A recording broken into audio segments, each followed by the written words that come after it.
ọpẹ́ ńláńlá fẹ́lẹ́dùmarè ọba dániwáyé ìyìnrabàǹdẹ̀ fún sáàtì lókè ọ̀gá ògo Elédùmarè tó ṣe bẹ́ẹ̀ tó fi sọ rẹ̀ sọ wá láti ọ̀sẹ̀ tá a lọ sẹ́yìn títí di àkókò yìí àtúnkù àmójúbà ọ̀sẹ̀ tuntun ọ̀sẹ̀ jẹ́ àsànwásówó àsànwásọ́mà àtàìkú tí ń ṣe báàlẹ̀ ọ̀rọ̀ lẹ́ni ọjọ́ ajé àràjé lọ àràjé jẹun àràjé ránníṣẹ́ láṣẹ lọ́wọ́ Elédùmarè ìròyìn fún tásìkò yìí wọn náà làyẹ̀ fẹ́ ló tún mú wá sójú mọ́ màwòrán àtẹ̀tì ìgbẹ̀yìn tẹ̀jẹ́rù ìfẹ́ mi ibẹ̀ ti mọ̀ bí ìṣe wà pé kókó oníròyìn ńlá kọ́kọ́ máa ń sísọ lójú rẹ̀ ká tó wá máa bọ́ sínú alàgbàlúgbú ẹ̀kúnrẹ́rẹ́ inú ìròyìn náà.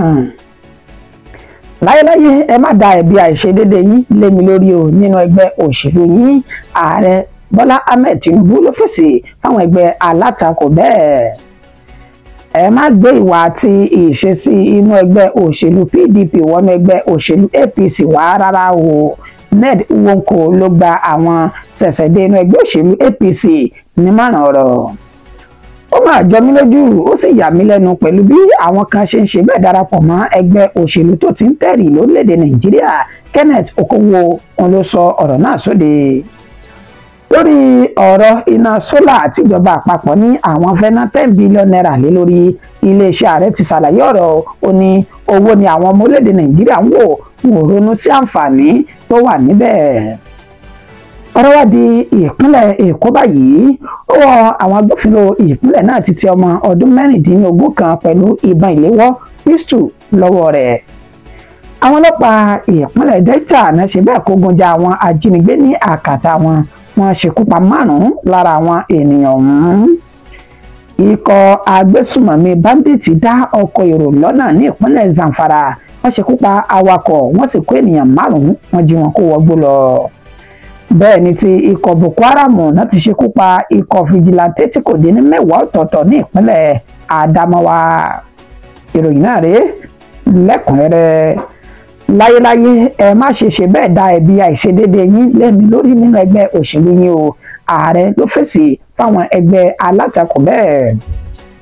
látàrí bí nǹkan ṣe ń lọ nínú ẹgbẹ́ òṣèlú gbogbo lórílẹ̀‐èdè Nàìjíríà pẹ̀lú bá ṣe ráwọn ẹgbẹ́ òṣèlú kan àwọn ènìyàn kan láti inú ẹgbẹ́ òṣèlú PDP níbi tá a ti rí gómìnà ní ìpínlẹ̀ Delta àtàwọn ènìyàn rẹ̀ tó kù tí wọ́n ti ṣe bẹ́ẹ̀ fi ẹgbẹ́ òṣèlú PDP sílẹ̀ darapọ̀ mẹ́gbẹ́ òṣèlú APC ní ọ̀sẹ̀ tá a lò sẹ́yìn yìí. láti ìgbà náà olóríṣiríṣi ọ̀rọ̀ ló ti ń jáde nípa ẹgbẹ́ òṣèlú APC tó sì ń fẹ̀sùn kan ààrẹ Bọ́lá Ahmed Tinubu wípé wọ́n fẹ́ sọ orílẹ̀-èdè Nàìjíríà di one party system èèyàn tó ń túmọ̀ sí wípé ẹgbẹ́ kan ṣoṣo yóò máa tukọ̀ orílẹ̀-èdè Nàìjíríà.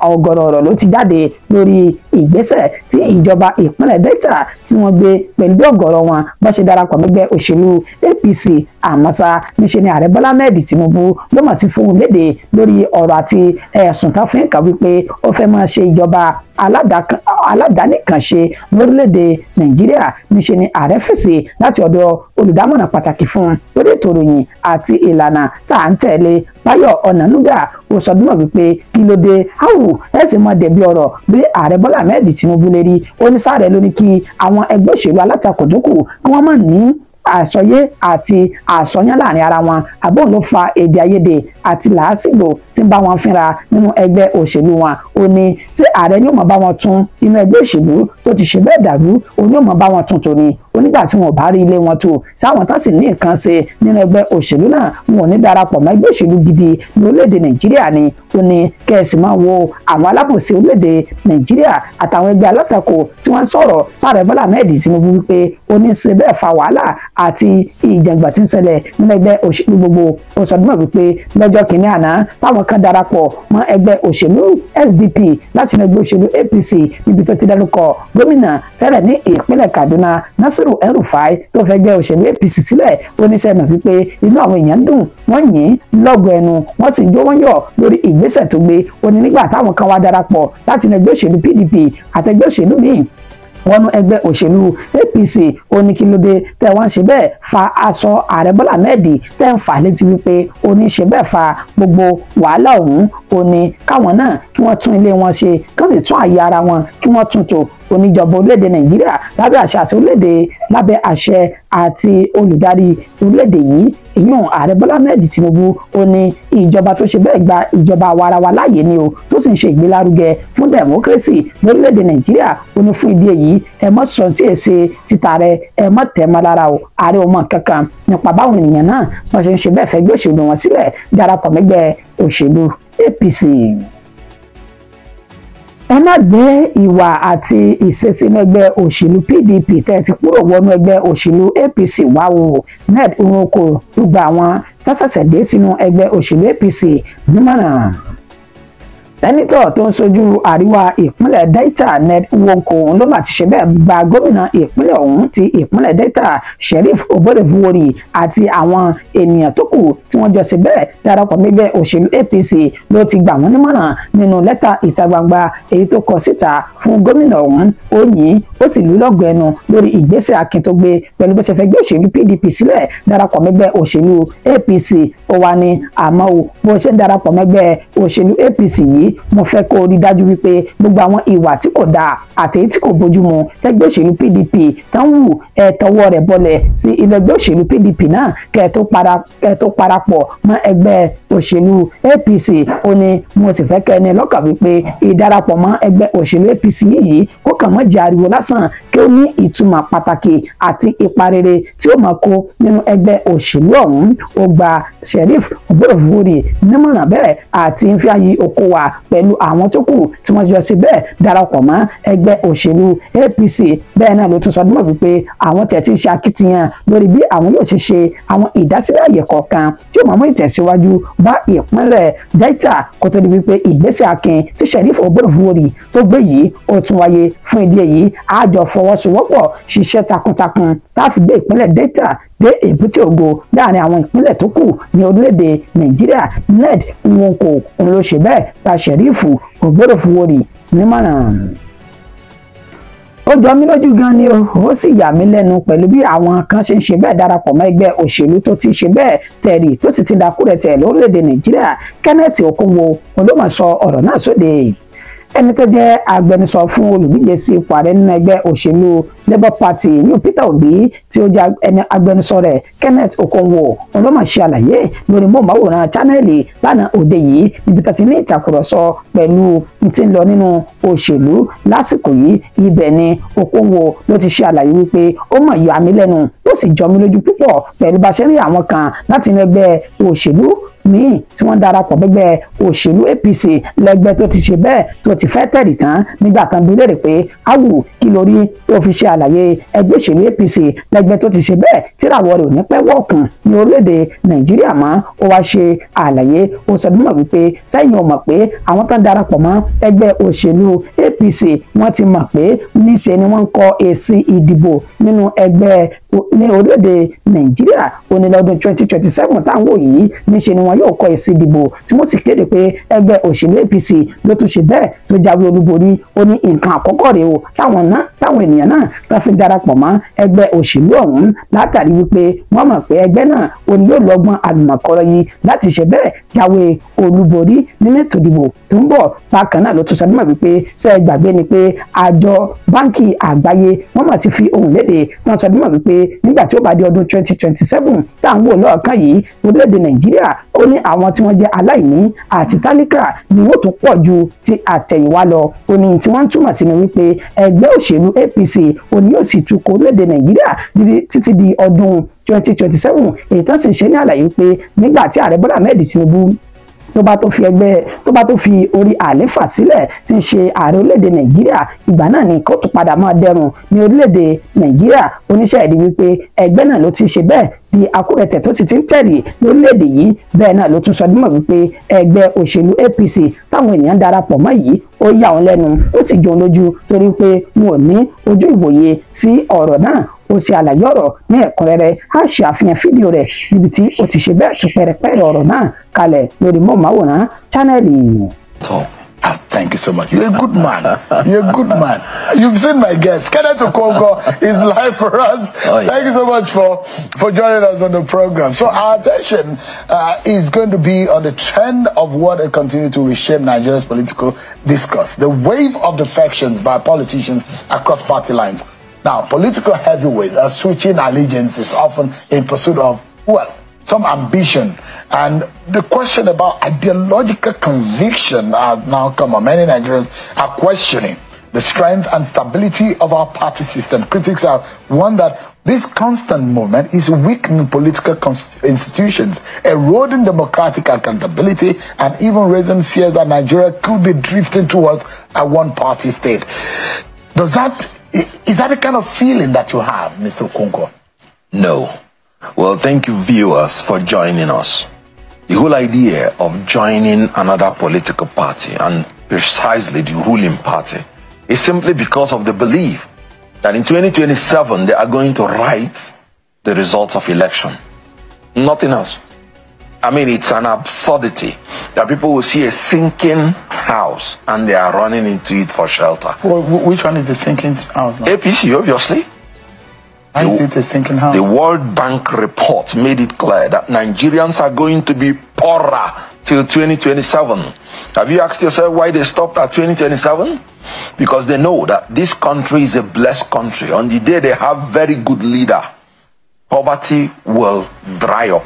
So they have given up on Tinubu's regime, that it's a government that will afflict Nigerians with hunger and hardship until it ends. The millions who voted Tinubu think he's the best leader. Well, the millions you're talking about, is it the million that was written or the million that came from where? Was the election result Have you seen? Was it written? Have you seen the polling unit by polling unit results from INEC for the 2023 presidential election? If you have seen, show me. That's what the law says in section 62(2)(3) of the Electoral Act. That after the election, INEC should post in its electronic server the polling unit by polling unit results of all the results of the election after it was technically glitched. Have you seen any of such results? Why? Because it was written. So people are running into a sinking house. Ẹ káàbọ̀ padà lórí ọ̀rọ̀ iná sólà tí ìjọba àpapọ̀ ní àwọn fẹ́ ná 10 billion naira lé lórí fún iléeṣẹ́ ààrẹ tí ń bẹ ní olú ilẹ̀ yìí ní Àbújá. Níṣe ni iléeṣẹ́ ààrẹ ní owó náà ó ní àwọn ọmọ orílẹ̀-èdè Nàìjíríà ń wò wọn ò sì wo àǹfààní tí ń bẹ níbi iná mànàmáná sólà ọ̀hún. Gẹ́gẹ́ bí ìròyìn náà bí ó ṣe ti ń jà káàkiri orílẹ̀-èdè Nàìjíríà tí ọ̀gọ̀rọ̀ àwọn ọmọlẹ́dẹ̀ yìí tán sì ti ṣe bẹ́ẹ̀ kọrọ ojú tán sì ti ń sọ oríṣiríṣi ọ̀rọ̀ nípa ìgbésẹ̀ tí iléeṣẹ́ ààrẹ tí wọ́n ń gbé pẹ̀lú bẹ́ẹ̀ ṣe ní owó tó tó 10 billion naira ó ní wọ́n fẹ́ fi ṣe sólà sí iléeṣẹ́ ààrẹ ní Àbújá. Níṣe ni iléeṣẹ́ ààrẹ ti wá ṣe bẹ́ẹ̀ yí ọ̀rọ̀ náà tí wọ́n sì ti ṣe ìgbè fún wọn ṣe ní àlàyé lórí mọ́ọ̀máwòrán TVC ibi tá ti sọ nímọ̀ wípé ṣe rí ìgbésẹ̀ tí ìjọba àpapọ̀ ń gbé nípa 10 billion naira tá a fẹ́ ná sórí sólà yìí ó ní owó náà àwọn ọmọ orílẹ̀-èdè Nàìjíríà ń wò wọn kò wo àǹfààní tí ń bẹ nínú ìgbésẹ̀ tí ìjọba orílẹ̀-èdè Nàìjíríà tí wọ́n gbé. Ǹjẹ́ kí ni àwọn àǹfààní tó ń bẹ nínú àwọn ìgbésẹ̀ náà? Ní ìṣe àfihàn fídíò rẹ̀ fún wa níbi tí iléeṣẹ́ ààrẹ tí wọ́n ti ṣe ìgbè fún àlàkalẹ̀ owó tó tó 10 billion naira tí wọ́n fẹ́ ná lórí sólà ní Àbújá. Policy and program Come Alive More. Before we are looking at the costing, what of the benefit? And that's why when spokesperson of Mr. President want to go on air, they should consult with experts in that area. I only have observation in the justification by the president's spokesperson, Mr. Bayo Onanuga. That is how he viewed it, by comparing that policy or project to White House. That is what is generating the backlash. 1. 2, people are looking at the cost. What is the benefit? We have environmental benefit, we have social benefit, we have economic benefit. Before you understand these 3 indices that I just mentioned, I'll just give you a breakdown of how much it costs to produce 1 megawatt. Generally, 1 megawatt, if you want to produce electricity from solar or renewable energy using 1 megawatt, you need about $1 million. And the federal government want to use 10 billion naira. 10 billion naira is just about, we produce about 6.5 megawatts. But the question is, what is the power quantity? What is 1 megawatt in terms of power delivery? 1 megawatt will power between 500 to 1,000 homes. I want you to look at it in that perspective. And if you look at that video I'm showing, that is playing, is video from one corporation in Nigeria, Health Institute in Nigeria, LUTH. Ẹ tún káàbọ̀ padà. Ọ̀rọ̀ ti di ìpínlẹ̀ Èkó báyìí. Ọwọ́ àwọn agbófinró ní ìpínlẹ̀ náà ti tẹ ọmọ ọdún 16 kan pẹ̀lú ìbọn ìléwọ́ pistol tábà lọ́wọ́ rẹ̀. Ọmọ ọdún 16 tó jẹ́ 16 years tán pé orúkọ tiẹ̀ ní Solomon Ibiwoye ó ní ọwọ́ bà ní Èbúté Èrò ní ìpínlẹ̀ Èkó gẹ́gẹ́ bí àlàyé ẹni tó jẹ́ alukoro iléeṣẹ́ ọlọ́pàá ní ìpínlẹ̀ Èkó Benjamin Hundeyin ó sọ di mímọ̀ wípé lẹ́yìn tí àwọn gbọ́ ìròyìn láti ọ̀dọ̀ àwọn ènìyàn tán jẹ́ agbègbè àdúgbò náà tí wọ́n gbé níbẹ̀ ó ní wọ́n ṣe bẹ́ẹ̀ kẹ́fìn ọmọ ọdún 14 ọ̀hún ọmọ ọdún 16 ọ̀hún Solomon tí wọ́n sì kẹ́fìn rẹ̀ pé níṣẹ́ ló ń wo àwọn ìwà ìpáǹle tó sì ní ó ṣeéṣe kó tún ṣe bẹ́ẹ̀ ní àwọn nǹkan ìjẹ olóró lọ́wọ́ ètò ìfífi ọ̀rọ̀ náà fáwọn agbófinró létí níṣẹ́ làwọn agbófinró náà ni wọ́n pa kìtì mọ́lẹ̀ tó sì gbé ìgbésẹ̀ nípa bí wọ́n ṣe bẹ́ẹ̀ mú Solomon Ibiwoye tó sì mú wọn lọ sí ilé tó ń gbé níbi tí wọ́n ti ṣe bẹ́ẹ̀ ṣe àyẹ̀wò gbogbo inú ìyẹ̀wù rẹ̀ ibẹ̀ náà ti bá ìbọn ìléwọ́ pistol èyí tí wọ́n ṣe tó jẹ́ ti ìbílẹ̀ àti àwọn ọta ìbọn lóní ìrànràn ní inú ilé rẹ̀ Benjamin Hundeyin ó ṣe bẹ́ẹ̀ kí àwọn ènìyàn náà ó sì lù wọ́n lọ́gọ̀ ẹnu lórí iṣẹ́ takuntakun àti àkíyèsí tí wọ́n ṣe pẹ̀lú wọ́n ṣe sọdúnmọ̀ wípé Solomon Ibiwoye ó ní ó jẹ́ afurasí tó náà ti ń darapọ̀ mọ́ ẹgbẹ́ òkùnkùn ní ìpínlẹ̀ Èkó wàyíò ó ti wà ní akóló àwọn agbófinró báyìí níbi tá ti ní yóò máa ṣe ìrànlọ́wọ́ fún àwọn nípa ìwádìí àwọn ènìyàn rẹ̀ tó kù tájọ́ ń hu ìwà burúkú ní ìpínlẹ̀ Èkó. Àwọn ọlọ́pàá ìpínlẹ̀ Delta náà kógun ja àwọn ajínigbé ní àkàtà wọn wọ́n ti ṣekú pa àwọn 5 nínú àwọn ajínigbé náà.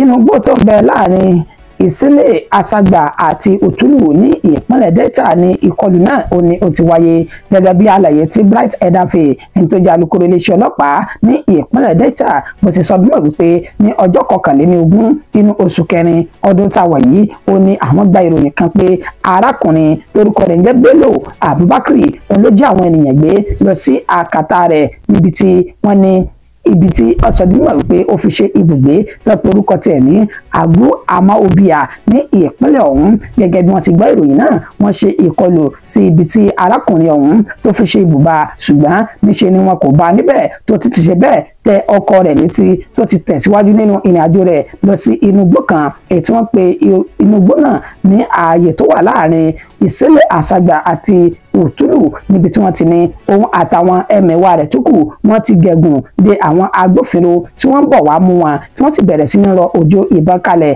láàrin àwọn méjèèjì níṣe ní ọwọ́ ikọ̀ àwọn ọmọ agbófinró ilẹ̀ yìí ló ṣe bẹ́ẹ̀ dùn àwọn ajínigbé náà lára dáadáa ní kété tí wọ́n ṣe bẹ́ẹ̀ kọjú ìjà síra wọn ni wọ́n ní àwọn oníṣẹ́ láabi ajínigbé náà wọ́n fi ara gbọgbẹ́ táwọn míín sì gbé ọta ìbọn tán gbé sá lọ ní ara wọn nígbà tí wọ́n ní ẹni tó jẹ́ olórí àwọn agbésùmọ̀mí ọ̀hún Bello Abubakar àti àwọn 4 míì ó ní wọ́n ṣe bẹ́ẹ̀ papòdà látàrí ìkọlù tí àwọn ọmọ ogun tí àwọn agbófinró tí wọ́n ṣe sí wọn ní ibùbá tí wọ́n fi ṣe ilé náà tí ń bẹ ní inú igbó ọ̀hún wàyí o àkàkà ìmọye ìbọn bíi AK-47 àti ọta ìbọn ni wọ́n bá ní àkàtà àwọn ènìyàn náà tí wọ́n sì ṣe bẹ́ẹ̀ kó gbogbo wọn àti òkú wọn náà lọ sí ilé ìgbókùpamọ́sí tí ń bẹ ní ìpínlẹ̀ Delta. Ikọ̀ agbésùmọ̀mí bandits náà dá ọkọ̀ èrò lọ́nà ní ìpínlẹ̀ Zamfara wọ́n ṣekú pa awakọ̀ rẹ̀ wọ́n sì tún jẹ́ ènìyàn 5 gbé ní ìpínlẹ̀ náà. Òpópónà tápè ní Bagaga sí Anka ní ìpínlẹ̀ Zamfara ní ìṣẹ̀lẹ̀ náà ó ti wáyé ní ọjọ́ 26 inú oṣù kẹrin ọdún 2025 èyí tí a wà nínú rẹ̀ yìí ní nǹkan bí dédé aago 12 òru okú ogún ìṣẹ́jú kólù ní ìṣẹ̀lẹ̀ náà ó ṣẹlẹ̀ pẹ̀lú bọ́n ti sọ dúnmọ̀ wípé àwọn agbésùmọ̀mí báńdíìtì ọ̀hún náà ṣe bẹ́ẹ̀ dá ọkọ̀ gọ́ọ̀fù náà tán dá lọ́nà èyí tó kó ènìyàn 5 sí inú pẹ̀lú awakọ̀ rẹ̀ gẹ́gẹ́ bí wọ́n ti sọ dúnmọ̀ wípé nígbà tí wọ́n dá ọkọ̀ ọ̀hún lọ́nà níṣe ni wọ́n yìnbọn lu ẹni tó jẹ́ awakọ̀ ọ̀hún tó sì gba ìkúrú jẹ lọ́wọ́ ẹ̀bọra bẹ́ẹ̀ ni wọ́n kó àwọn 5 tó kù lára àwọn ènìyàn tí wọ́n jẹ́ èrò tó wà ní ọkọ̀ náà wọ́n kó wọn lọ sí inú igbó. Títí di àkókò yìí wọn kò tí ì rí nǹkan kan gbọ́ láti ọ̀dọ̀ àwọn ènìyàn tí wọ́n jí wọn gbé ọ̀hún ní inú igbó tí ń bẹ ní ìpínlẹ̀ Zamfara. Àmọ́ ṣá ikọ̀ àwọn agbófinró ní ìpínlẹ̀ Zamfara wọ́n ní àwọn ti bẹ̀rẹ̀ ìwádìí àti ìgbésẹ̀ lórí bó ṣe bẹ́ẹ̀ ṣe àwárí àwọn ènìyàn márààrún tí wọ́n jí kó wọ inú igbó lọ. Bẹ́ẹ̀ náà ti palẹ̀ òkú arákùnrin náà mọ́ tó jẹ́ awakọ̀ tí àwọn mọ̀lẹ́bí rẹ̀ tó sì ti yọjú sí ibi tí òkú náà tó wà.